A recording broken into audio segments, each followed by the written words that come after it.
Ilang magsasaka sa Mangaldan, Pangasinan apektado sa implementasyon ng NCR Plus Bubble dahil sa kawalan ng pumapasok na traders. Naritong report. Nakatakdang anihin ngayong araw ang mga bunga ng pakwan sa ekta-ektaryang sakahan na ito sa Barangay Lanas, Mangaldan, Pangasinan. Pero imbis na anihin, unti-unti pa itong dinidiligan ng mga magsasaka para hindi agad mahinog. Ang problema kasi nila, walang buyer na dumarating para bumili ng pakwan. Oo, yan nga ang problema namin, madam, kasi pag ganito ng pakwan, dami ng buyer na pumupunta dito.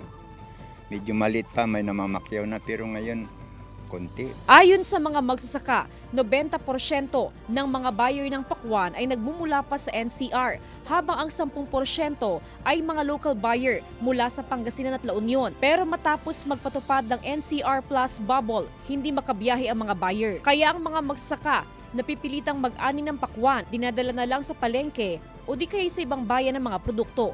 I-rolling para hindi kami malugi, makuan lang yung gastos namin.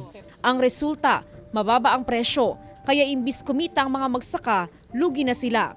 Hindi umano kontrolado ng Municipal Agriculture Office ang mga ganitong sitwasyon, pero hinimok nila ang mga buyer mula sa NCR na kumuha ng food lane passes para makapasok sa probinsya at mag-angkat ng mga produkto ng mga magsaka. Hindi yan hinaharang po ang mga esensyal.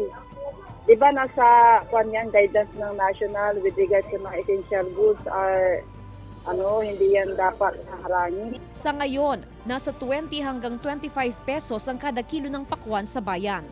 Kasama si Daryl Peralta, Jasmine Gabriel Galban, Balitang Amyanan.